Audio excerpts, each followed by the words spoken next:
Something unbelievable happened in Australia today. The very first Friday of the 2026 Formula One season. A brand new regulation era. New engines.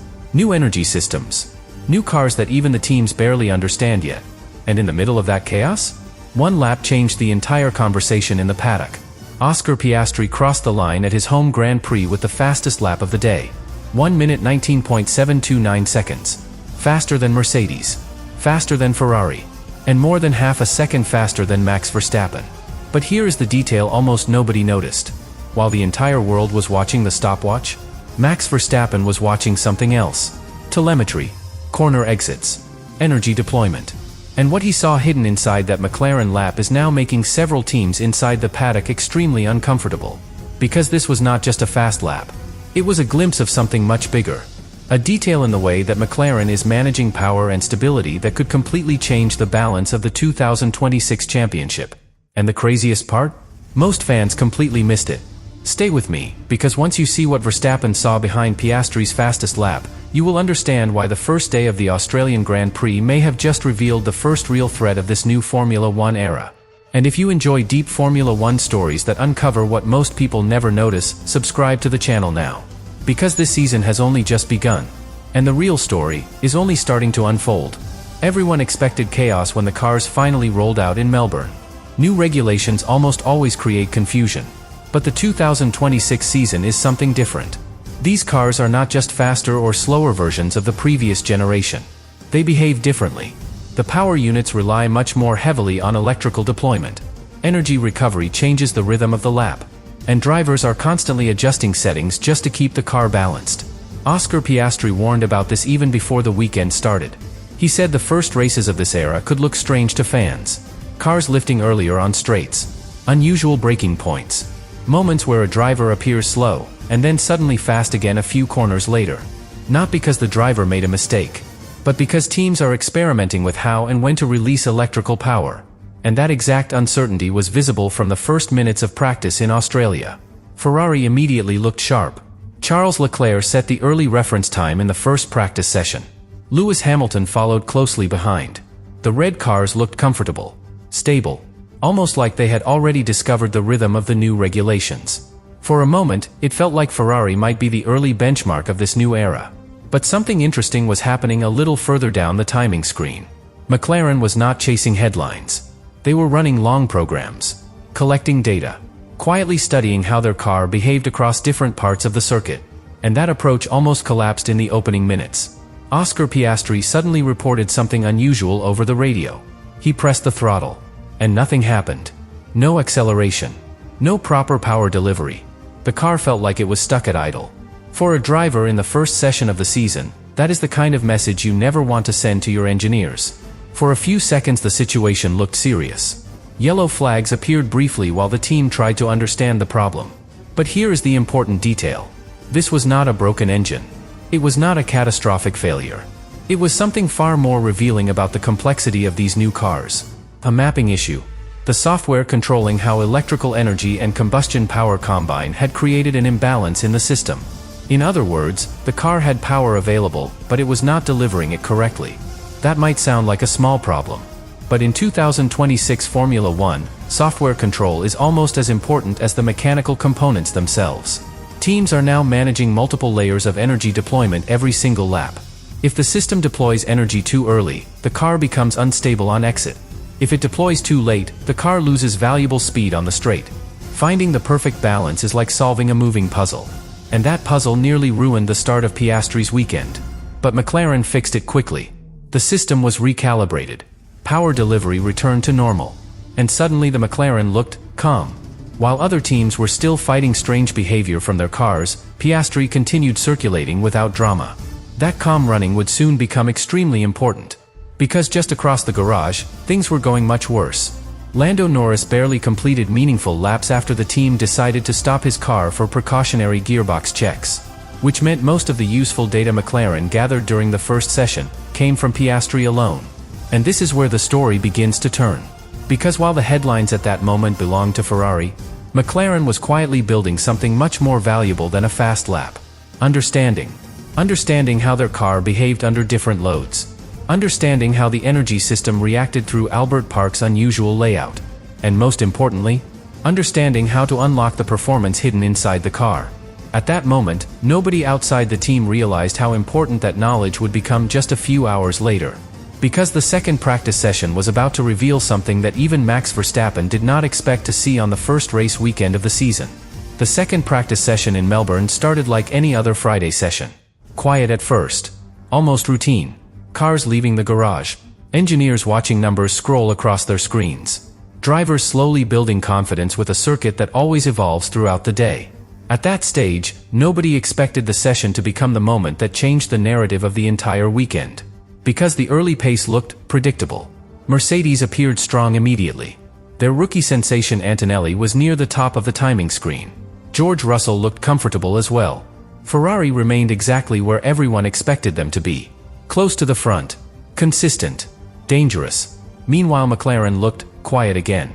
Oscar Piastri began the session running the harder tire compound. That detail matters. Hard tires rarely produce headline lap times. They are used to understand balance, to test how the car behaves with heavier loads of fuel. And because of that choice, Piastri's lap times looked completely ordinary.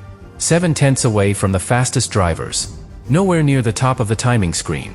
If you were only watching the leaderboard, you would have assumed McLaren was simply another team trying to survive the first weekend of the new regulations. But the engineers inside the McLaren garage knew something different. They were not chasing lap times yet.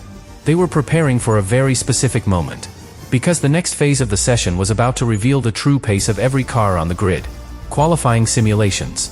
This is the moment on Friday when teams finally remove the limits. Fresh soft tires. Lower fuel loads. More aggressive energy deployment. And suddenly, everything becomes faster. The track gets louder. The gaps between cars become brutally clear. Mercedes struck first. Antonelli briefly placed the silver arrow at the top of the timing sheet. Russell followed closely behind. For a moment, it looked like Mercedes might control the session. Then Ferrari responded. Leclerc delivered another strong lap. Hamilton was right there with him. For cars within a few tenths of each other. The kind of balance that usually defines the beginning of a Formula One season. But then McLaren made their move. Oscar Piastri exited the pit lane on a set of soft tires. And something immediately looked different. Through the first sequence of corners at Albert Park, the McLaren rotated cleanly. No hesitation. No visible instability. The car changed direction like it was glued to the asphalt. Through the fast sweepers in the middle sector, the car looked even more impressive. Where other drivers made small steering corrections, Piastri barely moved the wheel. The rear of the car remained calm, balanced, predictable. That stability allowed him to push harder on corner exits. Which is exactly where these new 2026 cars become difficult to control. Because that is where electrical deployment begins to interact with mechanical grip. If the system delivers power too aggressively, the rear tires slide.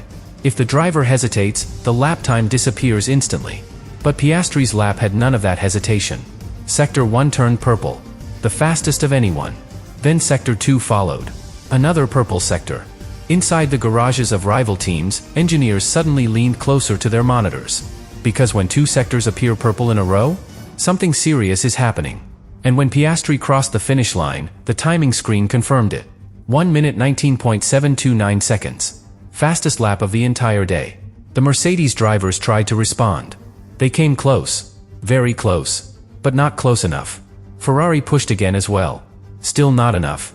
The lap stood at the top of the leaderboard as the session ended. For the crowd in Melbourne, the reaction was immediate. The home driver leading the first real competitive session of the season. The orange McLaren sitting above every other team. But inside the paddock, the reaction was very different. Because several teams noticed something about that lap that went far beyond the stopwatch. The McLaren was not just fast. It looked stable. Extremely stable. And in a season where almost every team is still struggling to control the behavior of these new cars, that detail might be far more important than the lap time itself. But the moment that truly changed the conversation was happening somewhere else on the circuit. Inside another garage. Because while Piastri was setting the fastest lap of the day, Max Verstappen was having a very different afternoon. And what happened next would make that McLaren lap even more interesting. Max Verstappen's Friday in Melbourne was supposed to be routine. A few installation laps. Some balance adjustments. Then the usual rhythm Red Bull builds during practice sessions. But almost immediately, something went wrong. When the second practice session began, Verstappen drove to the end of the pit lane and stopped. The car simply stayed there, engine running, but unable to continue. For more than 20 minutes, the Red Bull sat at the pit exit while engineers tried to solve a technical problem. 20 minutes might not sound dramatic, but during the first race weekend of a completely new regulation era, those 20 minutes are priceless. Every lap matters. Every data point matters. Because right now, teams are still learning how these cars behave, how energy should be deployed, how the aerodynamics react in traffic, how tires respond to completely new power delivery patterns. And while other teams were collecting information, Verstappen was waiting. By the time the Red Bull finally returned to the track, the session was already moving into its most important phase: qualifying simulations. Drivers pushing harder, fuel loads dropping, soft tires appearing everywhere. That is when Verstappen tried to recover the lost time. But something still did not look right. Through several corners, the car appeared nervous. Small corrections, slight instability at the rear. And then came the moment that defined his session. Approaching one of the fastest sections of Albert Park, Verstappen pushed the car to the limit. The rear stepped out violently. For a brief moment, the Red Bull was completely sideways. Verstappen fought the steering, tried to save the slide. But the car ran wide onto the grass, then into the gravel. Dust exploded behind the car as it bounced across the runoff area. Small pieces of bodywork flew away from the floor. It was not a crash, but it was messy, very messy. And messy sessions create a serious problem for engineers. Incomplete information. Because when a driver has interruptions, mistakes, and technical issues in the same session, the final lap time rarely tells the full story. Eventually Verstappen managed to set a representative lap. 1 minute 20.366 seconds. On paper, that placed him 6/10 behind Oscar Piastri. 6/10 is enormous in modern Formula 1. But inside the Red Bull garage, nobody was panicking. Friday lap times rarely reflect the real hierarchy. Fuel loads vary. Energy deployment strategies change. Engine modes remain hidden. However, something else happened after Verstappen returned to the garage. Something much more interesting. Because instead of focusing only on his own car's issues, Verstappen started looking at the onboard footage of Piastri's lap. And that is when a small detail began to stand out. Not the speed. Not the lap time. The stability. Through Albert Park's rapid direction changes, the McLaren looked incredibly calm. Where other cars showed small movements from the rear axle, the McLaren barely moved. The steering inputs were smooth.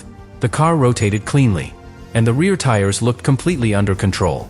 That detail might seem subtle to casual viewers, but to drivers and engineers, it reveals something extremely important. A car that's stable usually means one thing. The team understands exactly how their energy deployment interacts with the chassis balance. And that is the most difficult puzzle of the 2026 regulations. Because if electrical power arrives too aggressively on corner exit, the rear tires break traction immediately. If it arrives too late, the car loses acceleration down the straight. Most teams are still trying to find that balance. But during that single lap in Melbourne, McLaren looked like they might already be very close to solving it. And if that interpretation is correct, then the real story of this Australian Grand Prix weekend is not just that Oscar Piastri set the fastest lap on Friday. The real story is what that lap revealed about the McLaren itself. Because hidden inside those 90 seconds around Albert Park, there may be the first real clue about which team has understood the new era of Formula 1 faster than the others.